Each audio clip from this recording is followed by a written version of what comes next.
So this is Screencast 13, no it's not, it's Screencast 16 of the RCS PTM Term 3 series, and I want to look at the four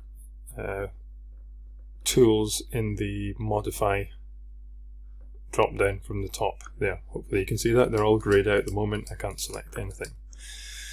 So what I need to do is I need to make some sort of overlap. I need to put two shapes together, and this is just a way of combining two shapes into a new shape. So there's an S and a T there, got an overlap there, and now when I go to modify and add surface, the two shapes become one. So it's now a single polygon, and note that, just going to do undo, note that the shape at the bottom, the T, which is lowermost if you want, or at the back, is the one that has the is the dominant one, the one that takes imposes its style and its line color and everything onto the one that was on the top. So it's kind of pushed to the back and taken on those attributes, if you like. If I want to reorder those, if I wanted to put the S at the back so the S becomes the dominant one, I can use the send command from the same modify menu, send to back. So now the S is at the bottom and the T is on top. So when I select those two, and I always need at least two for these modify commands to show up. If they're showing up grey, it means that you don't have at least two things selected, and you can see in your object info palette that there's two polylines selected there. So add surface, and because the S was at the bottom there, then it became the dominant one and imposed its style on the T. The next one in the command is in the list is the clip surface. So the clip surface uses an object that's kind of a cookie cutter. So if I wanted to cut out, gouge out at the top of this S and the T here, as long as I put the circle on top of the S and the T, modify clip surface, if I move that out of the way, you can see I've taken a chunk out of the top of that. Some of you may have had letters in your name with O's or A's or something like that, so simple way to do that. I've just drawn the circle. I chose the radius mode because I wanted to draw it from the center. Choose the two of them, modify clip surface, and then remember you need to take the piece away because it's only cut out like a cookie cutter. That you haven't taken away the cutout shape yet, and that would allow you to do with letters with holes in them. Although I think when I demoed the S, I used this tool here, the clip tool. Forgot what it was called there. The clip tool to do kind of the same thing. So you can see there's lots of ways of doing things. Just to go through the other options in that tool palette, that drop down, must stop calling it a tool palette, get rid of that. So we've now got the T and the E here overlapping, and these are two objects because that has become one object now, and that's the second object, two polylines.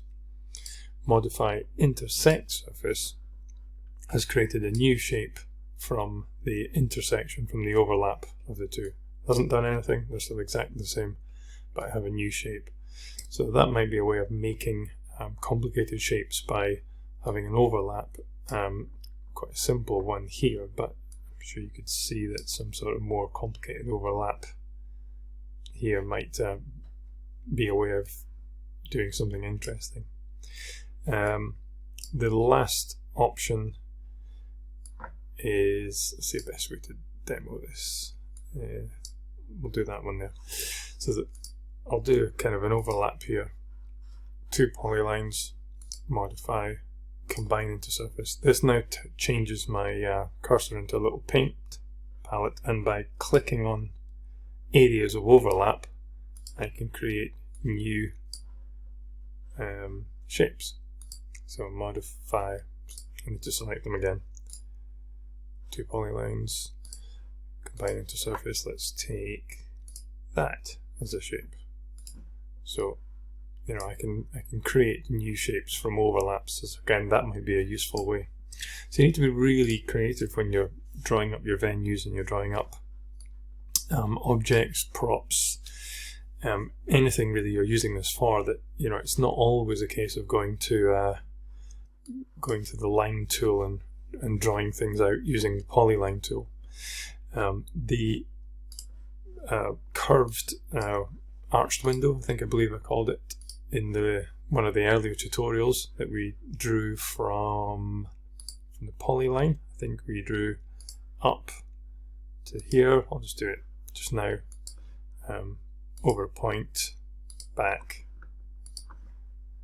down, across. There's one way of doing it.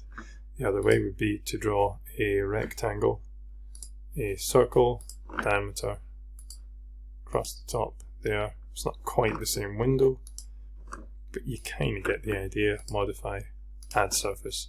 I have two objects which are I didn't do them accurately, but you get the idea that they've ended up being exactly the same object, but there was two ways of doing it.